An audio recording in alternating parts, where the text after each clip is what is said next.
Our program, a lot of happy kids in that locker room that have worked so hard for this opportunity and are incredibly excited. So, I thought it was a gritty performance. I thought it was a situation where we needed our defense to pick us up a couple times because we left a little meat on the bone, especially in the first half offensively, and they did. Aside from the first play of the game, the defense allowed. I thought they played lights out, and it was a ton of fun to be on that sideline. And even talking about the last drive, because I have so much respect for LaJohntay Wester and what he's done this season and how Tom and his staff have done such a great job getting him the football. And for them to go to him 4 times in a row on that last drive, I believe, and him not to catch any of them is just such a testament to our defense, to our belief, and to the way these guys fight. And before that, like the drive that the offense put together, 13 plays, 64 yards on that last drive in the fourth quarter that the offense had, and averaged over 7 yards per carry on first down. So never got behind the sticks. We were able to almost close out the game. We were a first down away from closing out the game, but as I said, that just gave our defense a chance to come out there and end it. So really pleased with this team win, and certainly pleased with these guys for earning the right to go bowling. With that, I'll open up for any questions. Mike, I think we talk about Luke McCaffrey every week. Again, it feels like we don't. We should. Yeah, but then it feels like we don't talk about Luke enough. And then this week we've got 12 catches, 141 yards, a TD, and he made a key catch, I think, in the third quarter on that. On the touchdown drive. Yeah. He sure did. After we just got behind the sticks, it was 2nd and 20. Right. He makes that incredible catch. Man, what a well-said statement. Like, we talk about Luke McCaffrey so much, and we don't talk about him enough. And I think that couldn't be more true. The impact he has on our team and the player that he is. Feel so blessed to have been able to work with him. A couple of those catches, I mean, the last 2, he's just taking shots across the middle, just a testament to the toughness that he brings to you guys. Yeah, absolutely it is. I mean, I don't know that he has an easy catch. He certainly doesn't have an easy touchdown catch on the year. Everyone's contested. His helmet's coming off. Somebody's poking him in the eye. I mean, it's crazy. Or hitting him. And whether he was running the ball today or catching it, I thought he was exceptional. He had 2 carries for 31 yards as well. So just a huge impact on our team in every way, and leadership as well.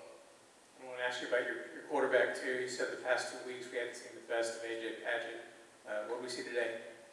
Still not the best A.J. Padgett. Still not the best. He is such a much better quarterback than what we've been able to put on display in games. And we got to keep working with him. We got to get him to settle down. I thought those 2 red zone drives in the first half, he is so much better than that. He knows where to go with the ball. He can throw the ball through a keyhole. And we've got to get him to be able to settle down and do that. We had multiple instances today where he called the wrong play in the huddle.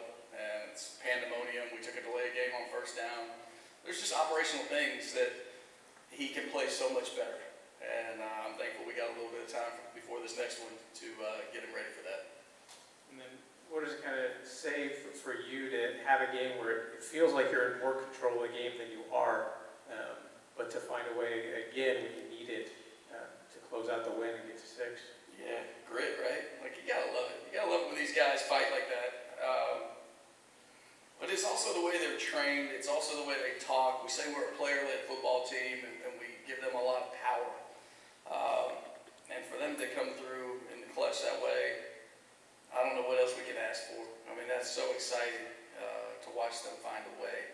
Even when, the most important position in sports that we know gets too much credit and too much blame isn't playing as well as he wants to. Everybody else picking him up. That's what this thing's all about. Like, to me, that's when you talk about winning games different ways. Like I think you brought up last week, when we're grounding the ball, but still making some key throws when we need to move the sticks. But it's a different formula. It's almost going back to some of the things we did with the Jets in the late 2000s, where it's, pound the rock, control the clock, and play great defense. And that's a formula to win too. But, it's also very different from where we were in week 6 or 7 when we were leading the American in passing. And that's the way we chose to attack it. So it's hard to make big turns and pivots in an offense. It's certainly hard to do it in season. So I think it's a testament to Marcus Tuiasosopo that he's been able to find a way, him and the offensive staff been able to find a way, and these players from taking it, putting it on their shoulders, and kind of tightening up their belt and finding a way. Coach, we talked before the season about the leadership of this team. how many captains were voted on. In these key moments, you guys have seemed to find a way when you really needed to. How much does that leadership play into these key moments where you guys have been able to pull through? Yeah, what a great question. I think it goes back to during training camp, I had the captains and the seniors over at my house, and we formulated what we believed was the DNA of our football team and what it needed to be. And that's what we always go back to. And I think those guys lean on it, those guys talk about it, those guys hold each other accountable. You know, on game day, it's great when somebody can talk to you and say, let's go. That means a lot. And, you know, Coleman, Coco, and Juma, two of the ones you'll hear from today, are probably two of the best in our program at that. But it's even better to have guys on a Tuesday practice say, we've got to go compete today. We've got to go fight. We've got to have the best Tuesday ever. Because it's one thing for a coach to say it, it's so much more when the players say it. Bloom, first time you've gone out and clinched bowl eligibility with that 6 win. What was that whole scene on the field after the game, the celebration, and also doing this in the American Conference in your first year as members? Yeah, there's nobody gave us a chance to do that, is there? So I'm pretty excited about that, to say the least. Yeah, I'm just so proud of these guys. You talk about the scene. I'm wet from getting doused with a Gatorade bucket. I'm stinky from hugging all those players and people throwing champagne at me on the second floor of this building. There's a lot of jubilations there should be from these guys. I mean, I kind of go back to when I took this job. You know, we had played Bryce the year before in Sydney, Australia. And I don't know. I mean, I don't want to take anything away from that team, but there were a lot of people in the national media and coaches that told me not to take this job because I could never go to a bowl again. I was just so defiant and so stubborn, probably my wife would tell you. And I got a good group of kids that really wanted to fight. And man, here we are. Staff that just believes. You know, the patience of Dr. Joe Carlgard was awesome, you know, to give us a chance to keep fighting. And, you know, we've had some headwinds, right? Like from not playing in the NIL world for 2 years and from other things. But this is so cool to be here at this moment with the administration we have in place and the alignment we have in place and the excitement. And when you have a board of trustees and the president and AD that are going to do everything they can to help a football program, let's go. American or otherwise. Coach, statistically, I'm looking at this final stats, and it's clear dominance. I mean, it far exceeds what the score indicates. I mean, can you just sort of give a little credence to really, I mean, you sort of find yourself lost for words when you look at statistics and look at the scoreboard. You know, they look like they don't add up. They don't. But we've had times where they didn't add up. And we didn't find a way to win. So that's what I'm so proud of, right? Because, and honestly, like, we've been an unbelievable red zone offense this year. I think Coach Tui's so creative down there, and near the top 10 in America. And we weren't good today. And so that's what I told the team at halftime was exactly that. Hey, if I told you we more than doubled their yards, 75 of their 90 rushing yards came on the first play of the game, and we're double their time of possession. They only had 18 plays in the first half. Would y'all think we were only up by 3? And of course the answer is no. And it's like, okay, well, we got to go change that. And we had a time where we separated a little bit, right? Where we went out there and earned a 10-point advantage. And then unfortunately, well, you know, they're a good football team too. They got good players. They put something together, put a drive together, and then we had to go earn it at the end. So you're right, the numbers don't add up, but I'm glad the scoreboard says what it says. Coach, can you talk about how well both the defense and the offense played? And the defense played so well that they weren't on the field that much. That left the offense to have what they could do, and they were on the field. Look at the stats here. You know, 81 plays to 43. Cool. Yeah. And what jumps out to me is 32 first downs. 32 first downs, 39 minutes and 40 seconds time of possession. Once again, that's a formula to win. It's not how we started the year, but it's how we're getting to a bowl game.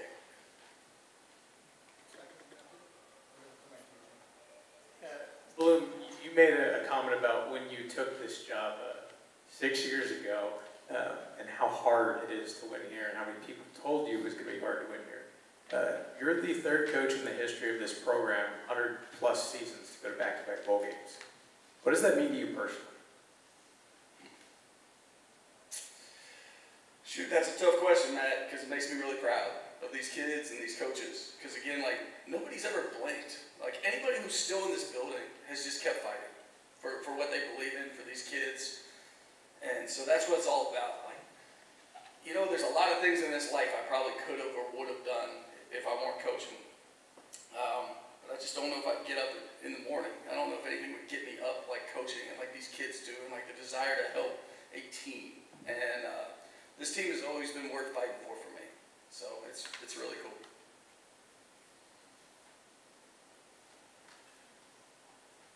Mike, you had a lot of seniors go through your senior day to day. What's the move like for those guys when you getting this win, getting to this bowl game? You said you've had a lot to work through. They've had a lot of work to get through to get this moment also. Yeah, they have. I'm going to answer your question in two parts. The senior day thing is interesting nowadays, right? Because we have 4th, 5th, and 6th year seniors, and it seems like almost everybody can come back. The only 3 that can't come back are the 3 from that 2018 class: Jumo Taviano, Ari Broussard, and Clay Servant. Everybody else can come back. And so what's exciting about that is when you look at our defense, not only can we have 11 starters back on defense next year, but we can have the entire 2 deep. Now, there's some people like Joshua Pierce, Gabe Taylor, they got to go see what the NFL says. And if it makes sense for them to go to the NFL, then I think they'll go. If it doesn't, again, I don't know if anybody has all their starters back, but I bet you anything you want that they don't have their 2 deep back on a defense that is just ascending and getting better week in and week out, and believing more and more in Coach Smith week in and week out. So it's a fun time to be here. And then as you talk about those seniors that walked, there's a couple of them that were medically disqualified, and so I'm glad we got a chance to honor those guys. There's a bunch of them that just wanted to walk with their class. They're like, hey, it's my 4th year, I'm coming back for 2 more, but I still want to go out there and celebrate this with my buddy. And so that's really, again, like senior day, as I told the team, it's going to hit you harder than you think it will. And that's true when you're walking out with a rose in your hand to go give your parents, and it's true when you look into the tunnel and you see some of the guys that you had the blood, sweat, and tears with and fought with in the locker room. When you see them come out the tunnel, to me, if it doesn't mess you up a little bit in a good way, I don't know if you're human.